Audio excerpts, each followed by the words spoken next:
الله بارك الله. السلام عليكم ورحمة الله.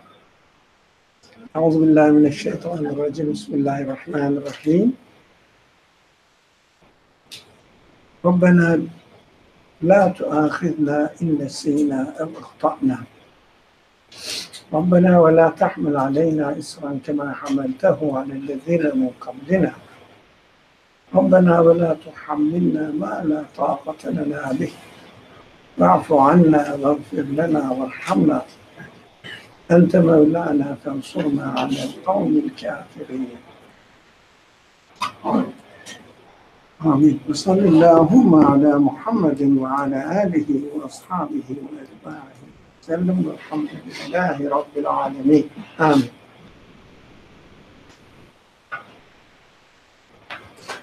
The verses I just read, of course, you know that it is from the Quran.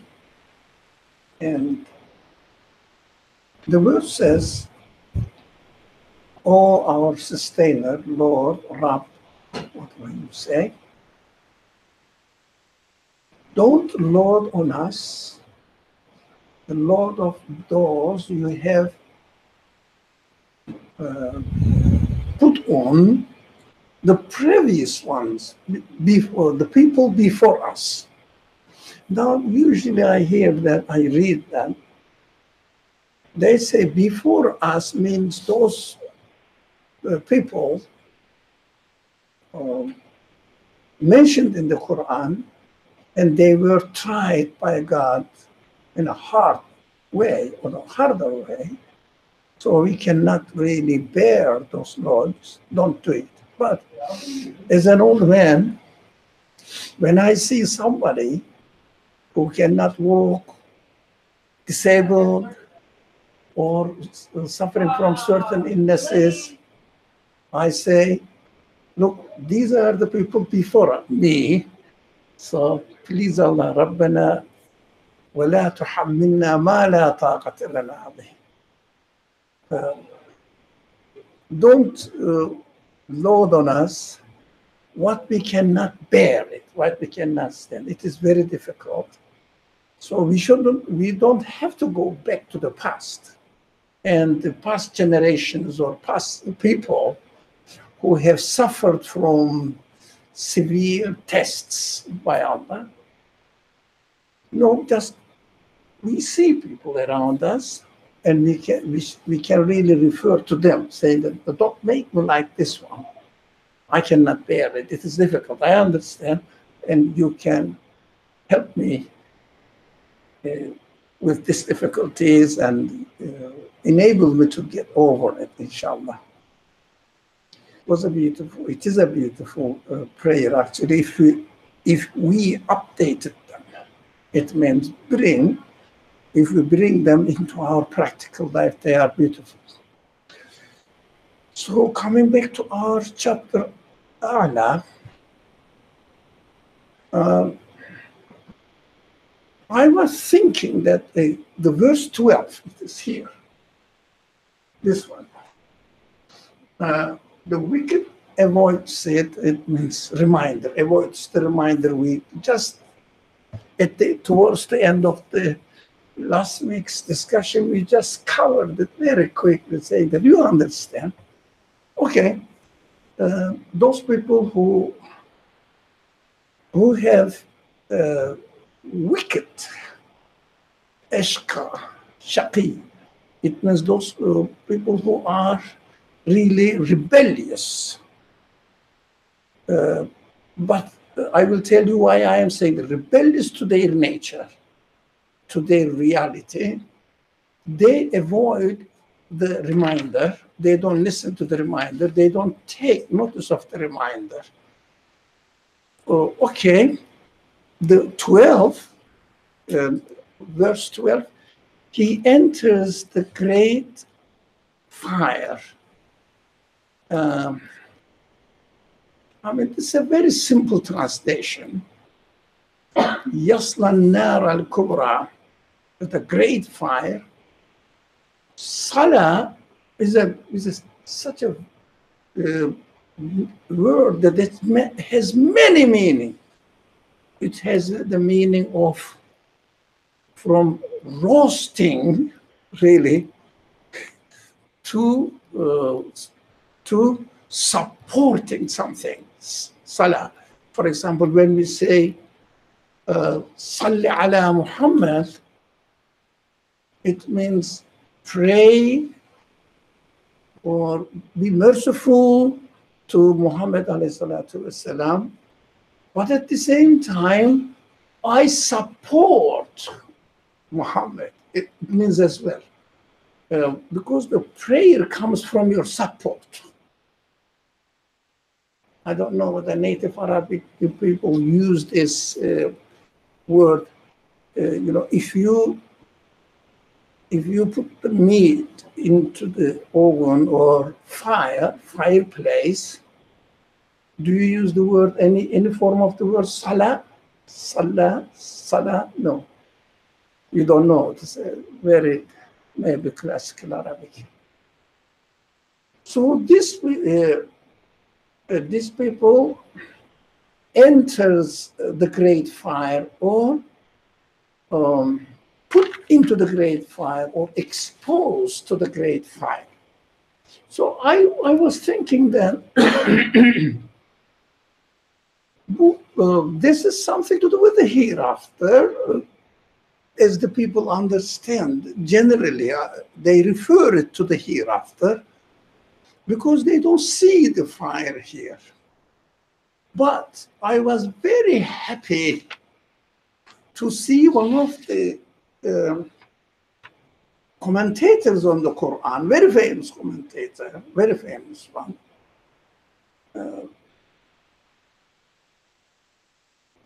Everybody knows Razi. You might have heard of him. And he said, not in this verse, in another verse where fire is nar, it means fire of hell, is used in another verse, is that this fire doesn't have to be a fire in the hereafter. It can be a psychological suffering. I said, oh God, that's it. I found now justification for my understanding. It's a very important man. One of the very leading commentators, Fakhruddin Razi. Sorry? Razi. Oh, I don't know. What are they going to do? Well, please. Don't Google it. Because you cannot learn anything serious from Google. You have to really go and read the original text.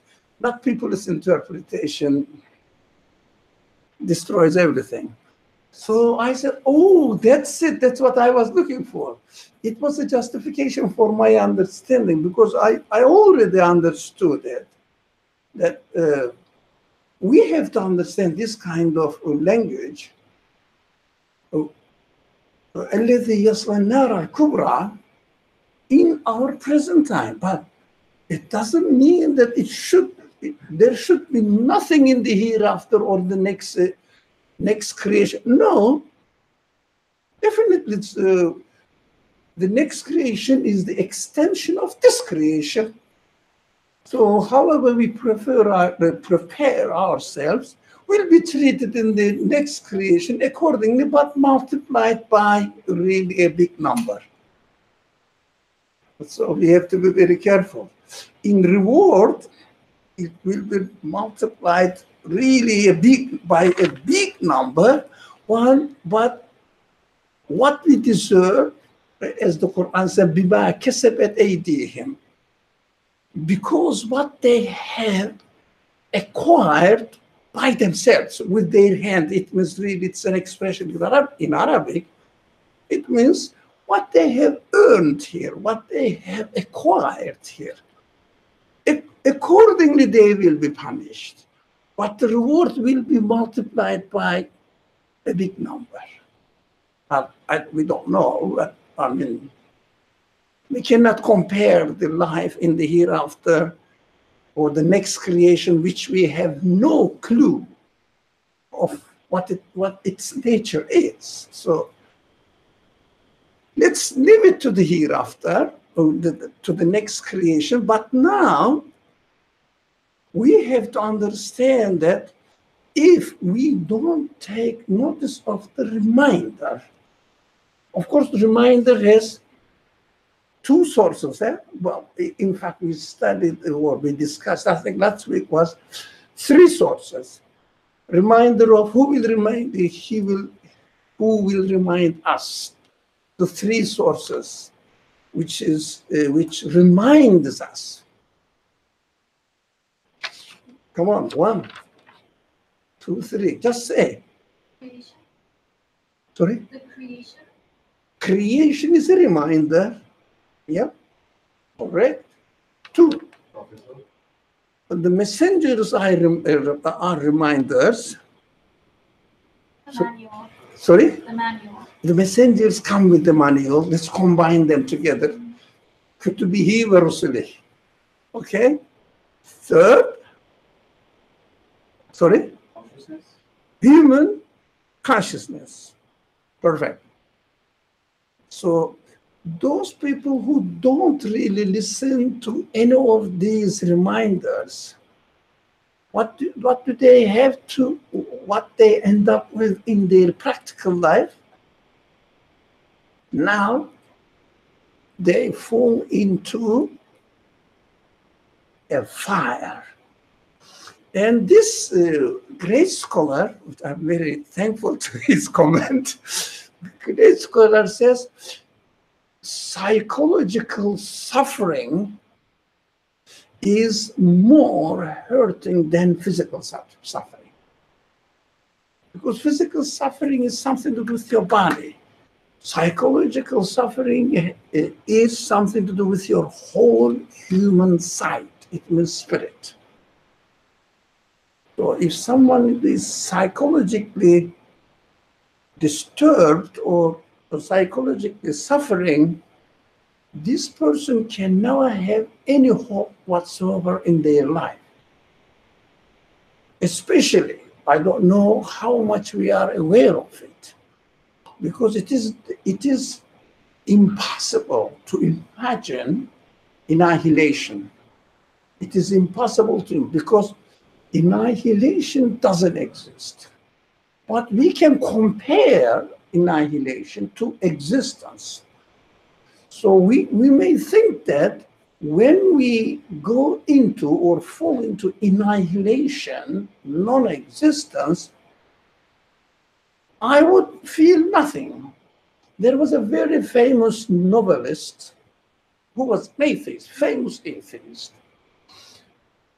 He published a book, and in his book, he published his correspondence with his daughter.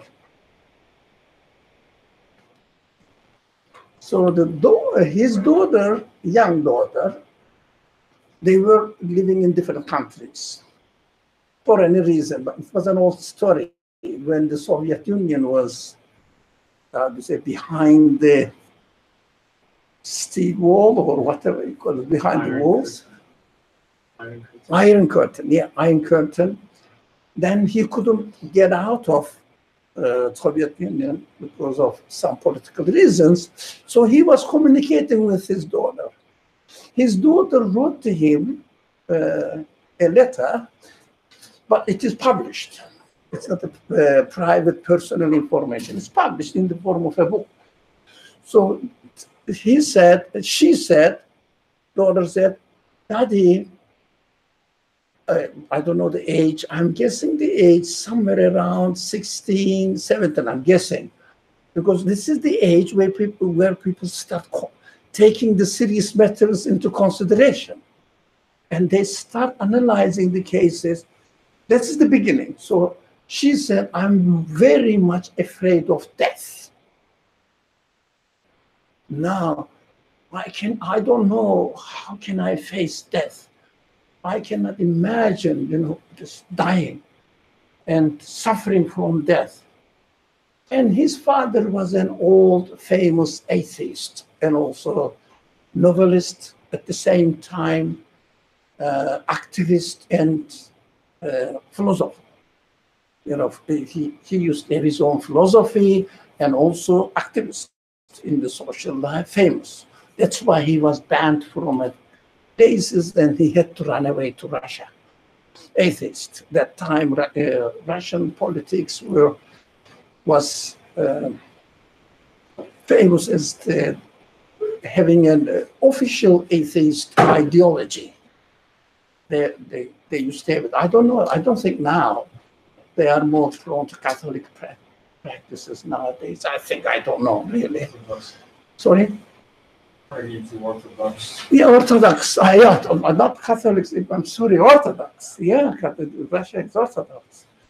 Yeah, Eastern Europe and Russia, most Orthodox. So, anyways, he said, "Oh, my daughter, don't worry. Don't worry. Until you die, look, that's atheistic mentality. Be careful. Until you die, but the moment you die, until the moment you die, you are alive and you are okay. When you die, it's already over. You will go into annihilation, and you won't feel anything. But we have to understand that nothing to do with my death, the moment of death, right? Because for the atheist person, death means going into annihilation. They don't believe in the human side, the spirit, etc. They think that humanity consists of what? Body. When body is not alive, that is the end. But non-existence, for them, death. But in fact, death is not non-existence, that's another subject. But the problem is not when I die. Problem for human beings is what? When I'm alive. When you're alive. When you are alive, thinking of death. Because every time you are, and also I read from another great scholar, he was a 13th century scholar. It was 21st, 800 years ago. There was no quantum mechanics, there was no relativity theory, nothing. But he clearly, with not hinting, clearly wrote in his book and published that time, it's a very famous man. He said, we are dying every moment.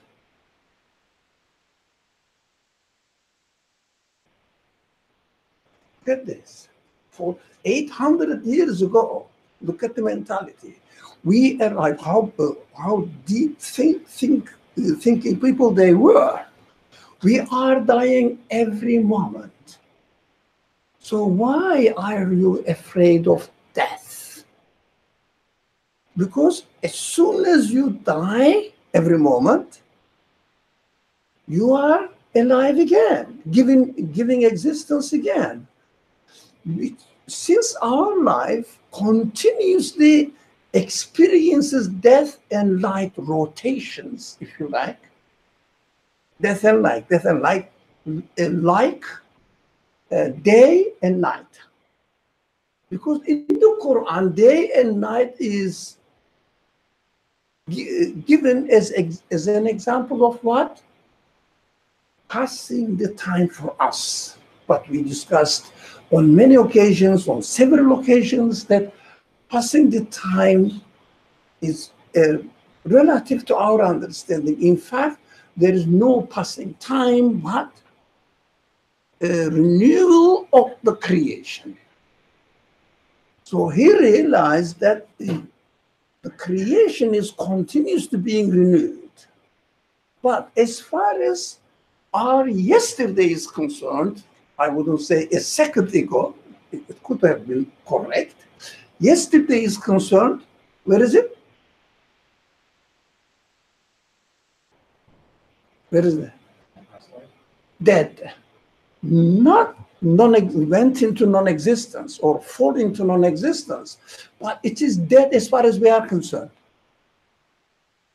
Yeah, as far as my consciousness is concerned now, your yesterday's being is that. Yeah. So we should be familiar with the concept of death. Death is not going into annihilation, falling into annihilation. So when death, the moment of death comes, as we understand, we think that we are going to go into total non-existence. It means we won't exist. No, my existence yesterday is dead. I'm still conscious of it. Now, when we die, we will be conscious of our life here. When we really die, not this death that we are experiencing every moment. So we should be ready to understand that death, if we don't understand that death is nothing but renewal of existence again in another form. In fact, form of existence is changing on daily basis. Let's make it simple, daily basis. But in what we do, our physical existence also changes. We take another. It is a kind of reminder for us that, look, when your physical existence changes, it doesn't mean that you fall into annihilation. When our physical existence changes. That's why the problem is, if someone thinks that death is falling into annihilation, it doesn't really affect this person at the moment of death. It affects this person while he or she is living. Now, we have to understand that when the Quran says in verse 12 here, he enters the great fire, means he's thrown into the great fire. He is exposed to the great fire because of the meaning of the word yasla. You know, when there is a fire, if you want to put to grill something, for example, you put next to the fire, that is also salah, the meaning. So when we think that we are going into annihilation, it means I am not going to lose my hair, become a bald. Not only that, not I am going to use my ears, ability to hear. Not only that, not I'm going to lose my power of sight, power of thinking, power of remembering. Everything. Can you imagine? Do you have anyone or any experience about the Alzheimer, or people suffering from Alzheimer? No, they don't remember anything. They don't know. They cannot keep their body functions, biological functions under control. It is no one, when you see that, no one wants to be in that position, although he is not in this position. It means he has lost his memory. That's only one quality. One quality of life.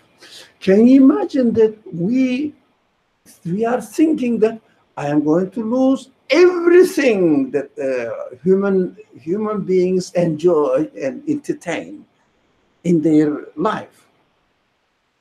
How can you bear it? How can you bear it? You know that one day they will come and take your eyes off, your ears off, your heart off, your mind off.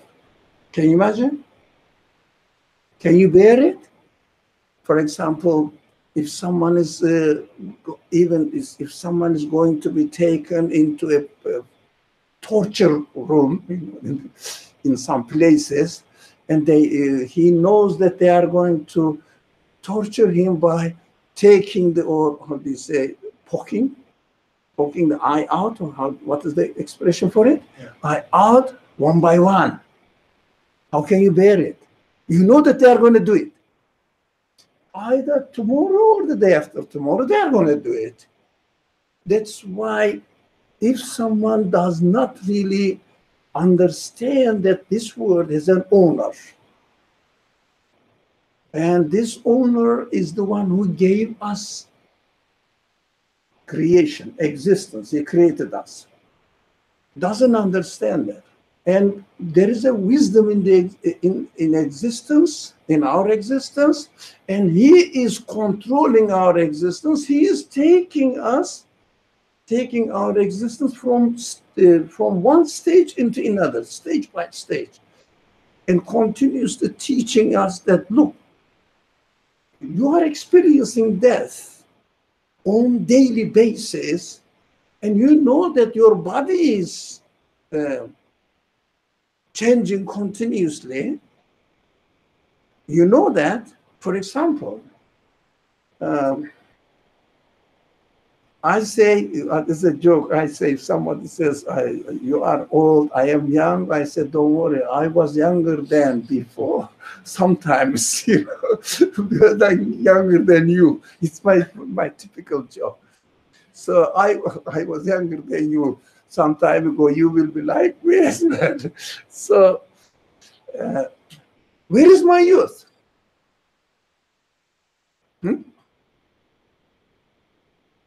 Where is my childhood? Where is it? Now, but I am here. My childhood is gone. In a physical form, it is gone. But I am here. I am a human being. Still, I experience everything. So when we die also, let's say in the old age, we die. Let's say in the old age, your old age existence will disappear, but you will still be as you are as a human being, not as a body. The only thing we have to be careful not to define ourselves as our body. Be careful. Never. It is very important. Unfortunately, this age encourages us to attach importance to our body, our appearance, physical body. And our existence is defined according to our body. How old are you? When were you born? Again, they ask me sometimes, on some occasions, they ask me, recently it happened, the lady asked me, well, what is your birthday? I said, I don't remember. I was a baby. I don't know. She started laughing, of course, but they told me something and I don't know, this generation. So I cannot be sure.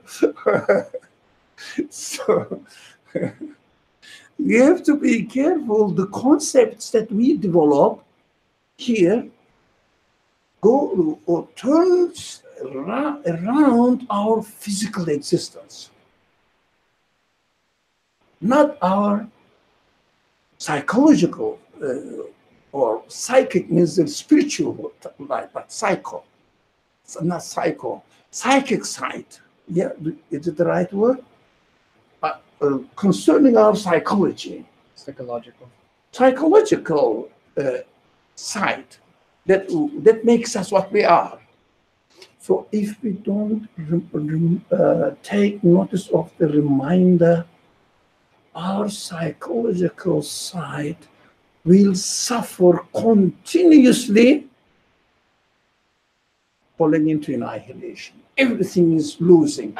But although I know that maybe tomorrow I may not be dead, but I know that one day will come and I will be dead. It means everything, not only my body, all the things I associate with me is also will also go away from me. I won't have anything to do with any of them. Any of them. It is unbearable.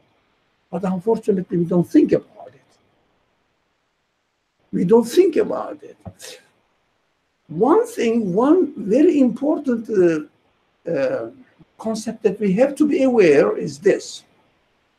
Never, ever describe or define yourself in terms of your body, physical body. It's continuously changing. It is going to perish away. Never. But unfortunately, it's very difficult. It's very difficult. A few minutes ago, when you said old age, Old age. old age and the physical body, between the two, can you elaborate more on? My childhood is gone. Yes. But I am still, my humanity is aware of it. My youth has also gone. Yeah, I am aware of it, right? But it is not here. When I reach the old age, but I am already in my old age. When you reach the old age, your old age will also go, leave you alone, which is called death. But still, although you don't have your old age body, but you will have it in your human side. That means in your spirit. Your spirit never dies. That's what we have to understand. Your body dies, continuously dies. It is the mercy of the Creator that's helping us to get familiar with death, teaching us. Look, death is nothing to do with your reality. Can you imagine this? Why we don't imagine it? I know that's very hard. Death is nothing to do with you. Can you believe that? Why? Because of the values of this century or this civilization defines you in terms of your body. Human beings means body. We have to talk about it every day. Human beings have nothing to do with the body. And God's mercy is giving us the opportunity to experience that, look, every day you are losing your body and your humanity is still the same. Your human identity is still the same. Why are we afraid of that? If somebody does not notice of the reminders, which means reminders are reminding us what? We have an owner who is really administering our life, taking care of our needs, preparing everything what we need. We have a Lord, owner. So when we understand this, that we have owners, we have not owners, we have an owner who is really wise and knows what he is doing, everything is sure, then why should I bother what he is doing, what he's going to do? If we don't understand this and say that, I exist as I am, And I am getting old. I cannot stop it. But look, spirit never gets old. Your body gets old. It's a mercy. Who will tell me why is the mercy? We are getting old. It's a mercy from the Creator. Why? Preparing ourselves to face death is nothing as far as your spirit is concerned, your consciousness is concerned, your awareness is concerned. Death has nothing to do with with your existence. We have to understand that life is different from spirit. When the spirit leaves the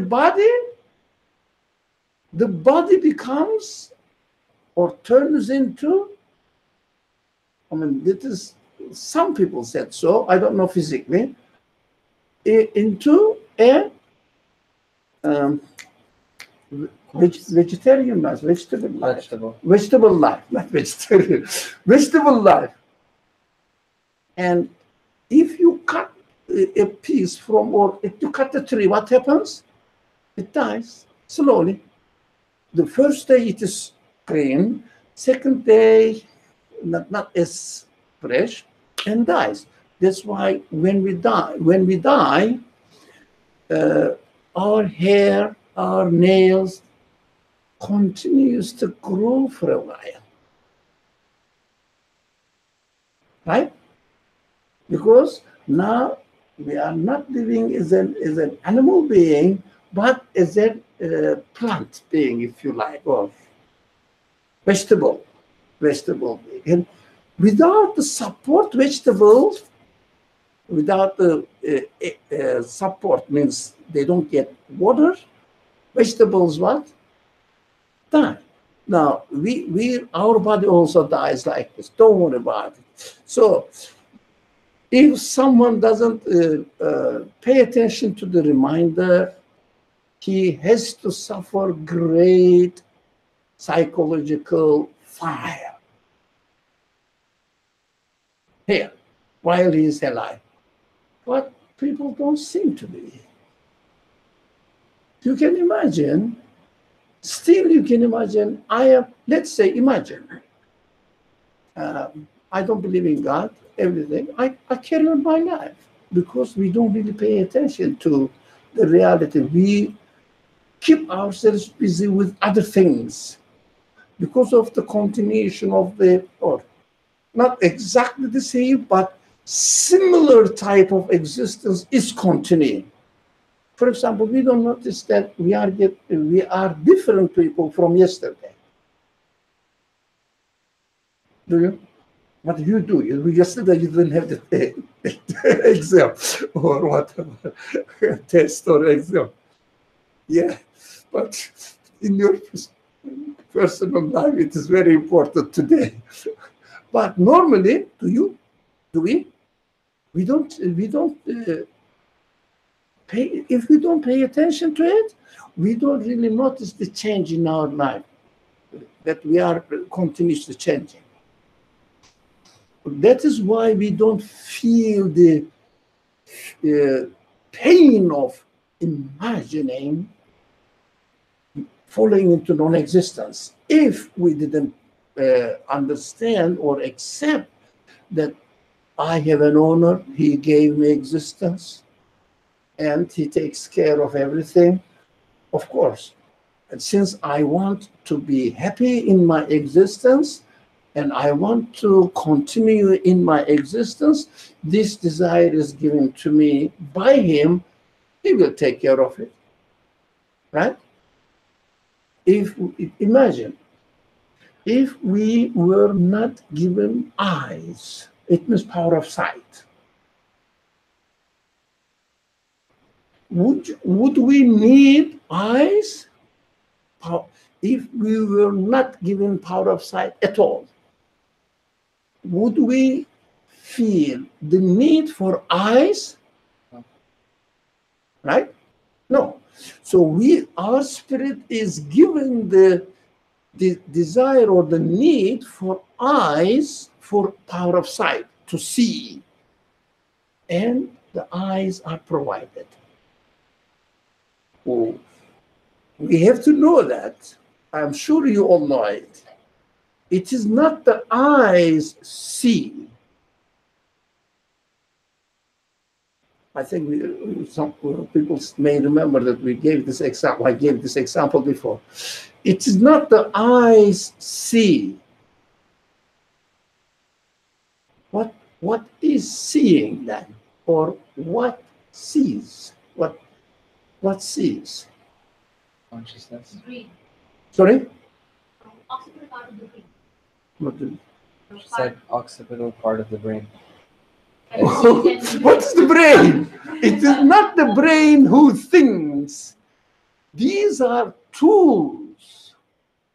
But there is something else that he or she uses the tools to see, to think, to imagine. What is this? Consciousness. What is this? That is called, in the language of the Quran, ruh, spirit. Yeah? It is not the eyes that see, but human spirit sees through the eyes. When the spirit is taken away, what happens? Eyes don't see anything. Because there is no, if you like, subject or agent which sees through the eyes. They are like telescopes or microscopes or any lenses. If lenses itself doesn't see, just being behind it sees. We have to understand that we are not physical beings. So please, I mean, I'm a little bit hesitant about saying this. People may take it to the extreme. Really, our physical beings are not important. But unfortunately, we pay attention to our physical being, not our spiritual being. Not our spiritual being, but we know that.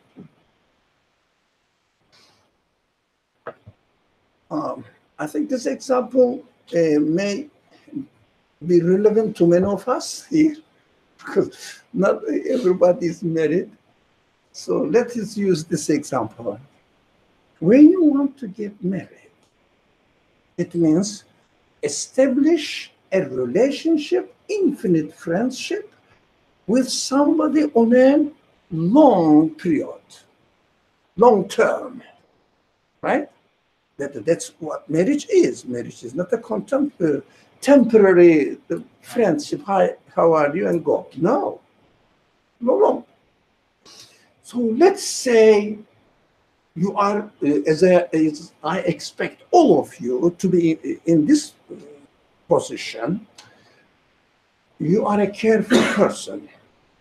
You see a person with another gender, and this gender may have a beautiful physical body, but a very nasty character.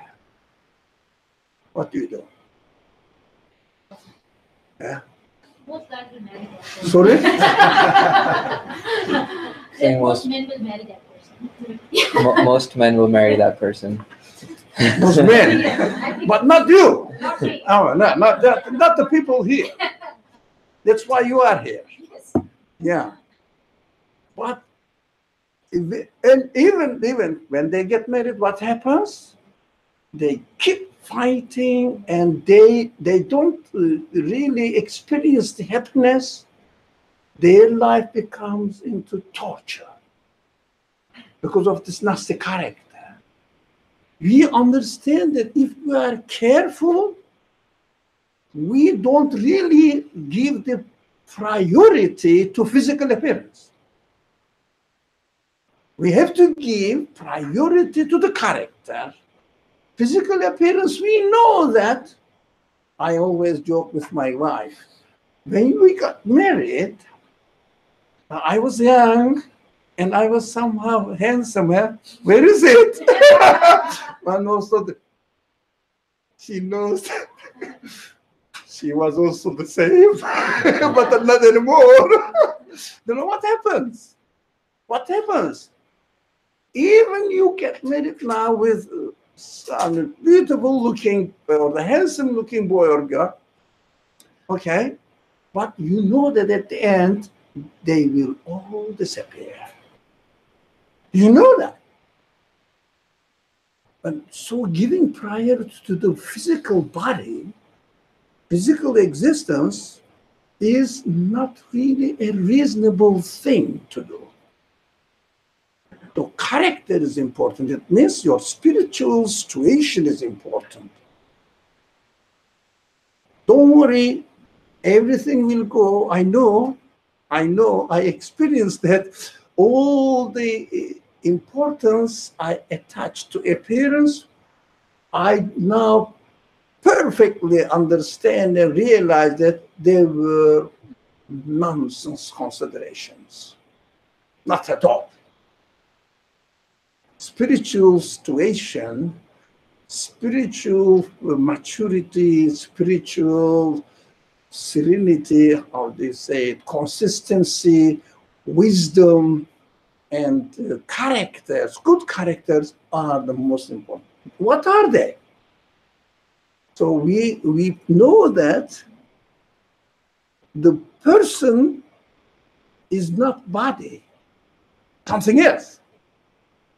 What this something else is your spirit.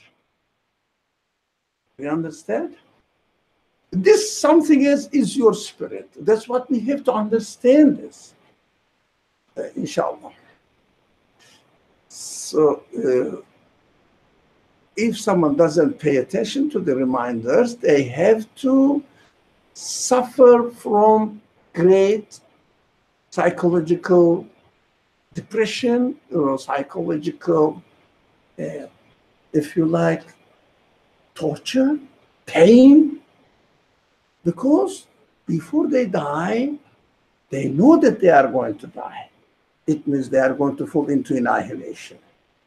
And everything they value now, they esteem now, will disappear eternally, absolutely. How can you really stand? How can you really accept this? It is impossible. The only way not to think about it. The only way not to think about it. That's why this civilization pays attention to the material side, material happiness, they call it. Body, property, what you want to have it physically, then you are happy in their eyes. They don't really pay attention to how to educate, how to train our spirit, our understanding. You want to. I thought of the same statement that you just made, that essentially you can, in a way, perhaps avoid being in a state of, I guess, being in a psychological state where it could be considered as being in fire by avoiding, or by avoiding to pay attention towards things that, I guess, make you feel, I guess, uncomfortable, right? But I don't think that can be true, because as I was reflecting on it, if you truly think about feelings or a psychological state, it's not something that's in your control. It's more of, I guess, receptive as opposed to expressive. So you're experiencing that state as opposed to expressing that state. So, in my opinion, I don't think you can avoid it or ignore it. I think the only thing that you can do is try to, I guess, satisfy it through temporary means. So perhaps the materialistic gains that you were talking about are ways to satisfy it temporarily, and through constant repetition, you mimic the sense of continuous satisfaction. Because otherwise, the verse, the wicked avoids it, he enters the great fire, for me falls through. It means there's So for you, falls through, as in it no longer holds I guess credibility or is valid, because then there's a way around it. do you really think that there is a way around it? You can temporarily suppress it Or by satisfy it. cheating yourself, Right. as you said. You said this as well. By keeping yourself occupied with something else, as if you are avoiding the reality and not pretending as if you have not thought about it. You are not seeing it. But it is not that the human spirit can completely forget about it. It's deep down there. But what happens? You know this word familiarity? Familiarity? Familiarity makes the things easy to cope with. How, for example, the first time you hear a noise, and it really distracts you and disturbs you. But for example, the AC is working or heating, whatever. Have you noticed that it was really making noise? Unless you pay attention to it, yeah, it is making noise. But we have been here almost an hour, and I didn't notice it until I wanted to give an example of familiarity. Because of the familiarity, it becomes easy for us to cope with, to manage with this problem. But we know that our spirit knows that something is missing. Something is missing in its expectations. For example, as soon as I buy something, you enjoy it for 1 day or 2 days. What happens afterwards? Why do you think, I don't know if any of you are having this, people don't buy cars. What do? They get the cars on lease on 3 years terms. Why? Because they know they won't. Okay, wanted to say. Because so I can old model gets boring. And Yeah. new one has So since he is going to sell it, and he is not going to enjoy driving the car he likes in 1, 2, 3 years time at the most, why not? Rather than buying it, lease it for 3 years term and pay installments. But it becomes very expensive, but because they don't really get satisfaction because of this familiarity. They love it. As soon as they get the car, they are happy. They keep talking about the car, even there is no occasion to talk about the car. What did they say? No, the traffic was horrible. Something like that, so that he will talk about his car. Yeah. So, but after certain months or years, disappears. So we know that we should renew ourselves. So at the end of our life, how am I going to renew it? When I am getting old, I cannot have a body on lease so that after 3 years I will renew it. I cannot do that. So it is a reminder to break the familiarity. So that it is inevitable that you will die one day, definitely. But it is deep down there. When they think of their expectations to be happy forever, they have no hope. They have no hope. Why? Because, don't worry, there is no eternally or permanent happiness. No. Just I am entertaining myself, or I am cheating myself on a temporary base. They know it. Human beings know it. But unfortunately, reminders are not really having effect on us nowadays. We don't listen to our human consciousness, pay attention to it. We don't really listen to the message of the messengers. It is external. Religion is, even you are a religious person, religion became external. How? Religion does not define your reality, especially nowadays. Religion is externalized to our reality. How?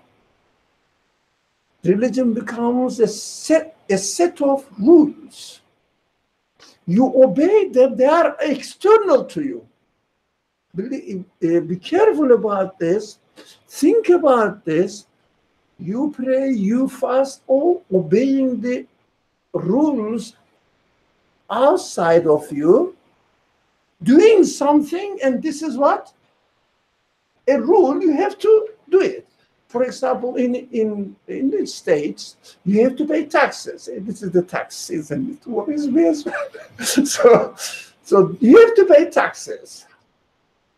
But paying tax does not define my human reality. It's external, a burden on me. I have to do it. And it is external. Religion, in fact, the message of the messengers. Religion in the common sense lost its meaning of deen. So even we shouldn't use the word religion, really. What the message of the messengers, in fact, reminds us. What do they remind us? The message of the messengers, the messages of the messengers. What do they remind us? Our reality. Those people who don't follow any religious tradition are totally lost anyways. And nowadays, because of the misconception of religion, those people who think or who identify themselves with some religion, and their religious life is external. They don't define the religious life. The religious understanding or understanding of religion does not define human reality. There is a God who created the universe external, and he ordered me to do something to pay tax. I am paying it external. It doesn't really define me, who I am. There's no such thing. They call it nowadays philosophy of religion. And what the religion offers to humankind. But it is a philosophy now. You see what I mean? It became a philosophy. It turned it into a philosophy. Not your reality, not my reality. That's why we have to try to read the Quran in order to help me develop, improve my own reality. Who I am. What I am doing in this world to get the guidance from the message. Don't make religion external. For example, now it is time for Isha, late night prayer. Well, I have to do it. Do it external. Do you see what I mean? It's difficult to explain. We think that it is something. It is the religion. It is not the religion. I'm not saying that you shouldn't pray. Praying and fasting have nothing to do with religion. I'm not hinting that. Nowadays, our understanding of religion is external to our reality, not defining who I am. But the religion has become what you have to do, not what I am. The Quran, people read the Quran according to what? Sorry, with the expectation of what? To get information and get the list of to do and not to do. External, not define yourself, who you are. Unfortunately, let alone the creation, the universe has become nature. Nature means something as it is naturally happening by itself. Nothing to do with me.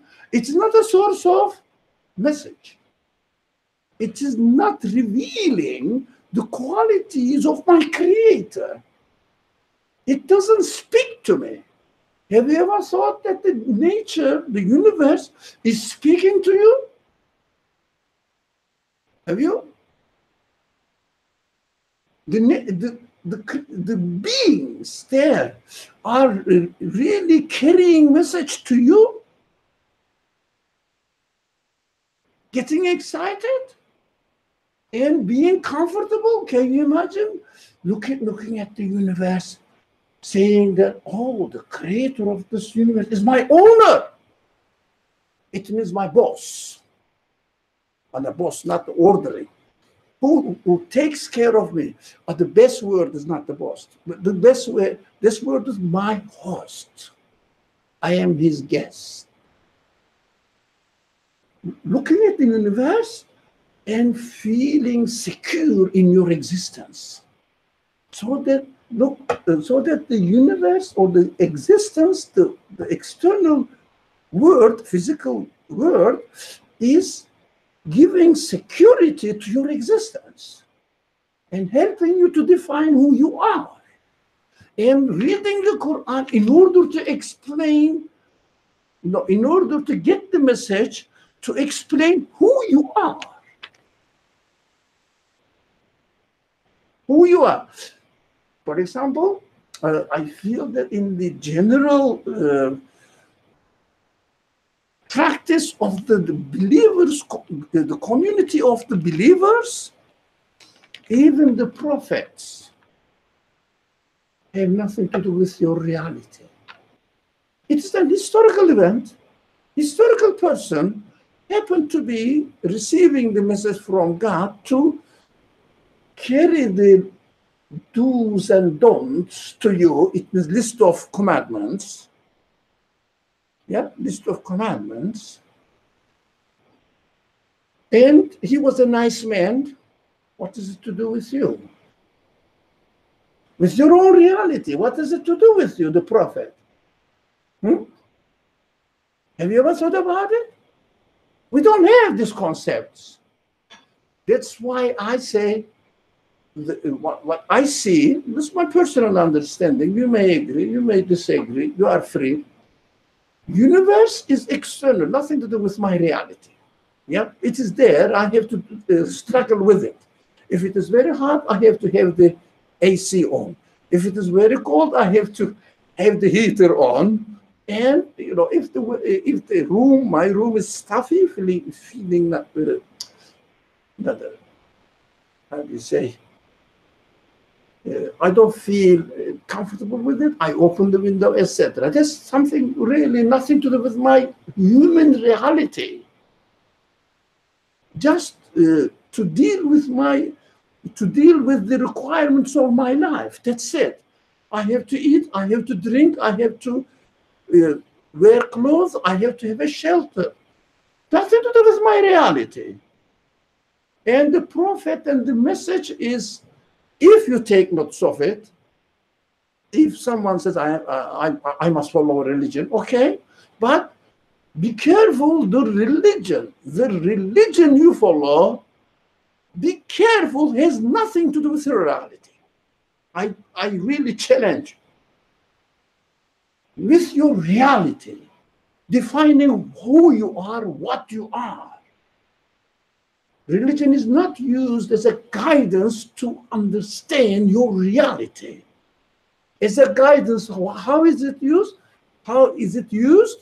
As a guidance, what to do, what not to do. We understand how horrible the conditions are. The external civilization, nothing to do with religion. They call it, they are secular institutions, yeah? Well, they define everything in terms of matter, in terms of property, in terms of your power to buy something. Power to buy something. So you say, I have the money, I can always call. Which one shall we call now? No. Lyft, or the other one is? Uber. Uber. No. I can always call Uber, and it's becoming very, very, really common nowadays. I don't know what will happen every minute. At the most, you say, in 5 minutes, I'll come and pick you up wherever you want to go. Because you have money in your credit account. And you feel that I'm okay in this world because you have money in your account. But nothing to do with your human side. Really, this is the age of alienation from our reality. But we don't really feel it. That's why we are not satisfied with our life. Now, you passed the exam, but today you are excited. Just today, you took the exam today. That's correct, is it? Okay. You passed the exam, got the PhD, you are a doctor. 2 or 3 days later, you will say, so what? Okay. So I got through this stage. I never get excited. By the way, I was very cautious of it. But what is the difference? People say, congratulations, you got the degree or something. I'm the same man. I'm the same person. What is that? You will say that it's nothing. Then you will get into life, problems of life, tackling with the problems of life, and your degree and everything will disappear or will lose their importance in your life because they are not essential to our humanity. For example, let's say I'm taking for granted that you had breakfast. Where is it? Gone. You enjoyed the breakfast. Where is it? Where is it? Yeah? If you enjoyed your breakfast. Today, this morning, where is it? Gone. You cannot bring it back. And gone. It is only in the memory. And the memory, but this memory suffers at the same time. I really enjoyed today's breakfast. And the memory also reminds you that, because memory works in the past and accompanied with imagination, looking into future. Okay, it is gone. Memory also tells you, yes, I enjoyed the breakfast, but it is gone. What am I doing in this world? Unfortunately, we ignored to satisfy our humanity. We don't take notice of anything. We don't take notice of nature. Nature is something outside. We never listen. We never listen to our own human desires, human expectations, unless my mother dies, unless my father has a heart attack, and the occasions, very severe occasions. These are also, or there is a huge, let's say, what happens? Come on. They call it calamities. No, disasters. Natural. They call it natural. The disasters. And we start thinking, oh, the people are dying. Thousands of people died. Earthquake or whatever, or this disasters happen. Then it is only what? Temporary. And what we do, we just cover it up by saying, okay, we have to send some money to the people affected by the disaster. I did my job. Did you take lesson from it? It is a reminder telling you that anything can happen to you.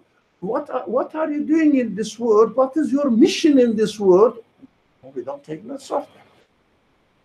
Do you understand this? How this civilization put us in a gauge, alienated ourselves from ourselves. Do you understand this? We don't listen, we don't really realize who we are. We don't really think about what we are, who we are. You wanted to say something? Yes. Okay. Like if I acknowledge the creator as the owner, and if I live life in correlation with religion, then my reality would be in tune with religion, right? Like I would not separate the two if I were to acknowledge who my creator is. No. And take the reminders along the way. But reminding what? Look, as you said, the creator, look, I am here, I say, I am created by someone. Do you think it really helps you to satisfy feelings? Yes, I am created by someone who created me to test me in this world. That's what religion says, external religion says, and gave me a lot of orders to do, not to do. Also put me in this world that I have to struggle to carry on my life. It means this creator is torturing me. In fact, religion is not, or message, or is not really oriented around the reality of belief and what belief. Believing in the fact that you are created helps you to understand who you are. But believing in the creator takes us into following a certain religious tradition. And when you follow the religious tradition, what do you follow? Rules. To do and not to do. Nothing to do with defining who you are. That's why you say, okay, I say, but in fact, it should have an effect. What you said should have an effect on my definition of my own existence. But unfortunately, what is going on in the world now, or what is in the community, as religion is presented to us within the community, not only in Muslim community, it is even worse in Christian community. Jewish community has a completely different stand anyway. They are most concerned with their racial connections with their nation. But Christian community is supposed to concentrate on belief side of it. It means faith. In Muslim community and in Christian community, both, they are the biggest communities, really. More than half of the population of the world consists of Christians and Muslims, right? The religion is not presented to define yourself. Do you see that? Religion is defined, religion is presented to us what to do, what not to do. Even when they say, be nice to your neighbor, to be helpful to the needy ones, be kind to your friends. Look, okay, external. I will be nice to the people. Why? Right? What happens when I am nice to the people? As far as my reality, human reality is concerned, how does these kind of teachings, based mostly on humanitarian values, construct my identity? Do you understand? I don't think I am really expressing it clearly. Even you help somebody needy. What do? You take pride of it. Proud. You will be proud of it. And when you are proud of it, you say, I'm satisfied. Well, for what? Because I did something good. Yeah, okay, it is correct to do that. I'm not saying it's wrong. But when you do something right, when you feel satisfied, for what? For what are you looking for satisfaction? Religion says this satisfaction will be used in order to understand the qualities of your creator who gave you this sense so that you will communicate with him. In Islamic tradition, when they say, you do this, help your needy ones, God will reward you after you die. Do you understand? External. Again, external. God will reward you. As if, you go and get a job, apply for a job, get a job, they say, okay, work for a month, and at the end of the month, I will pay you. Exactly. It's nothing to do with your reality. I am working, suffering, in fact, so that I will be paid at the end of the month my salary. And I will be able to buy things. What is it to do with me?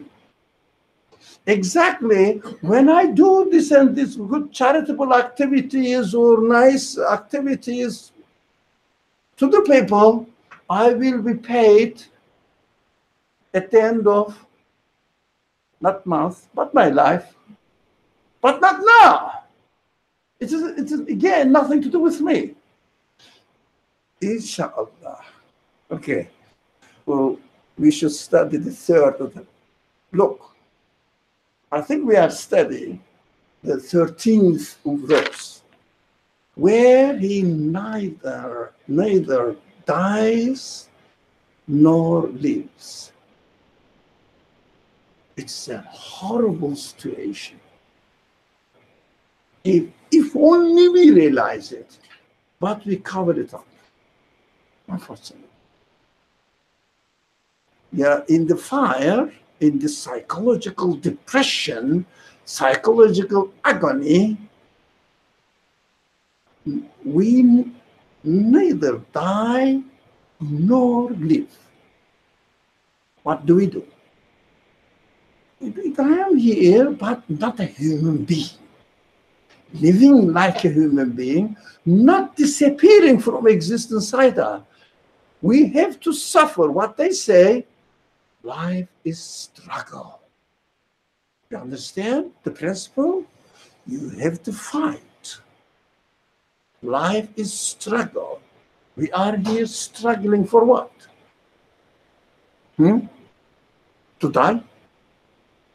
Struggling to die? Why are we struggling?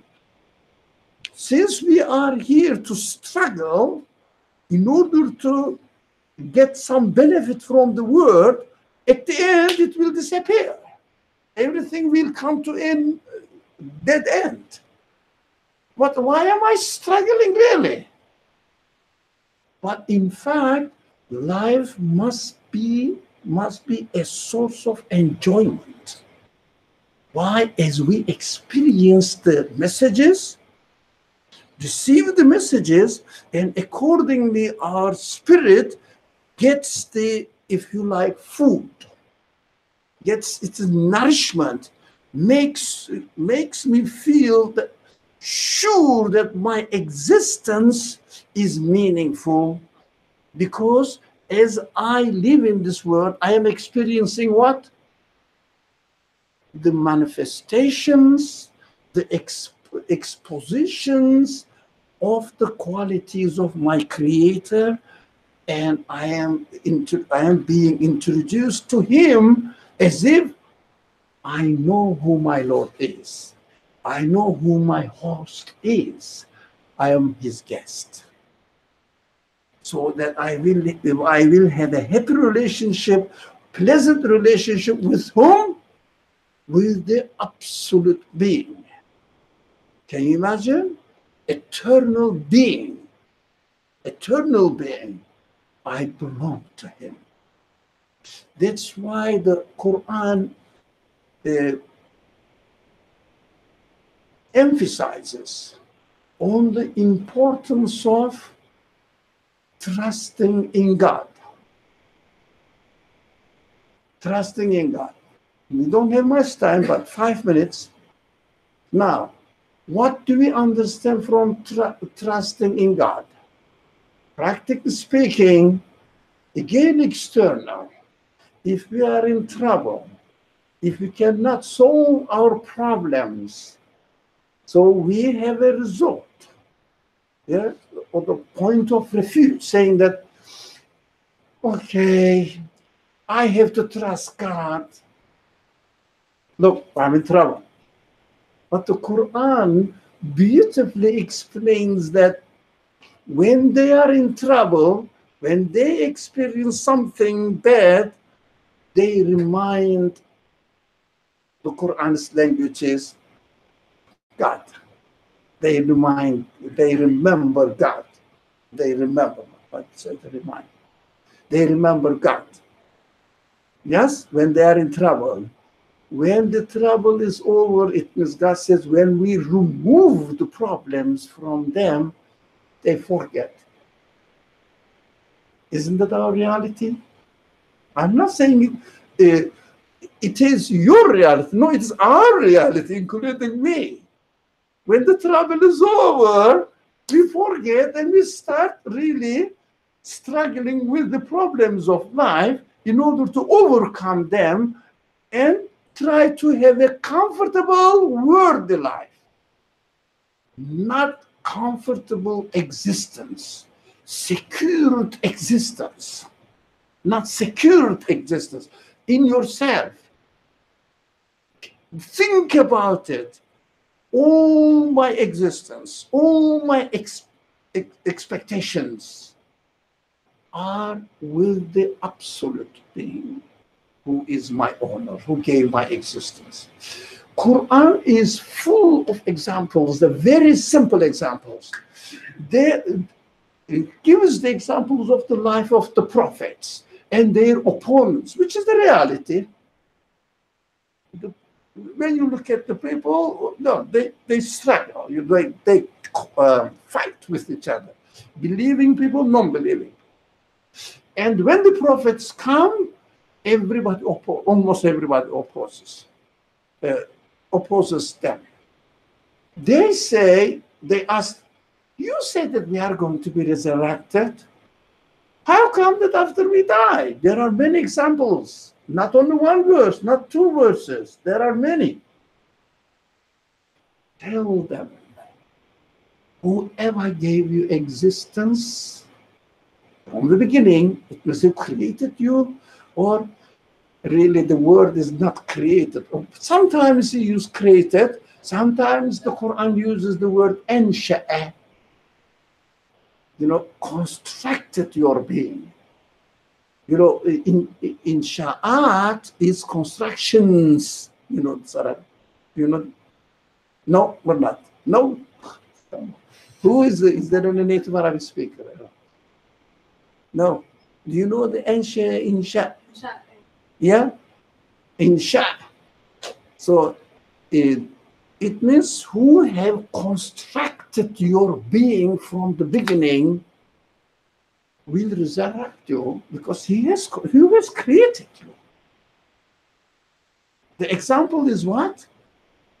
They say, sorry, we have to say that, look, I'm not young anymore. I want this, I want that. But okay, whoever gave you these desires will satisfy it.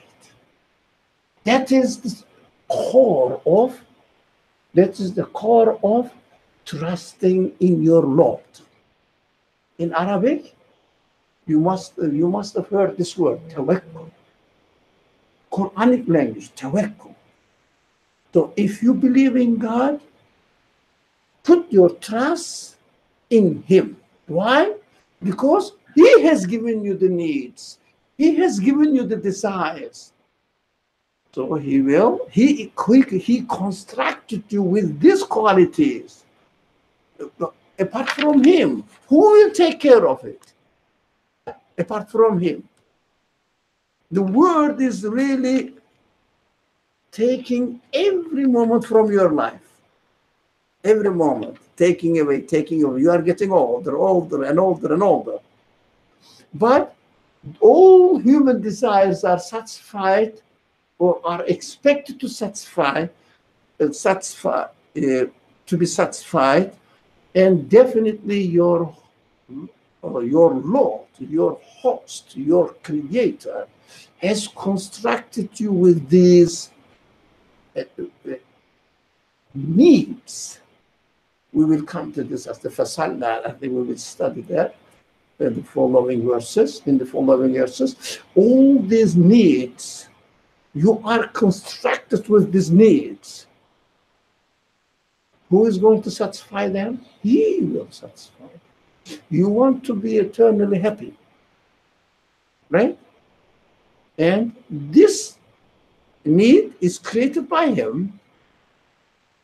It is a promise that He will satisfy it. The Quran always gives this example. Tells this, explains or answers the questions of the unbelieving people, saying that how are we going to be resurrected after we die and become a dust? It means really become a compost with a piece of, soil. Whoever constructed you will do it. That is our reality. So when we say, this is the last, we should stop. When we say, I want this, that means that you are constructed with this need. The one who constructed it will satisfy it. So, guaranteed. But if only you identify your being with Him. Right? Does it make sense? Yes. Did I make it clear? So think about, for example, let's say I am losing my health. It's all right. Yeah? I am losing my health. But I want to be healthy. Okay. Whoever gave me the need to be healthy is going to satisfy it. Must. Sorry? Must satisfy it. Must satisfy it. Yeah. Otherwise, why He would construct me with this need?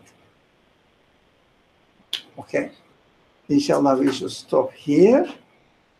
Next Saturday, we will have the discussion here.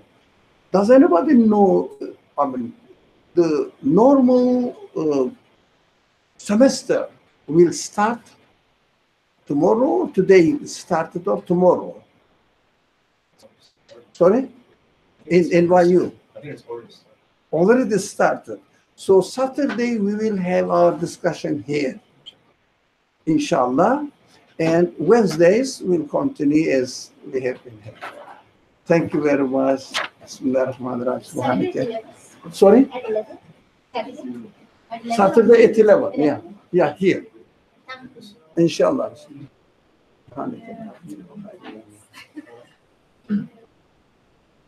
Thank you very much for Thank you.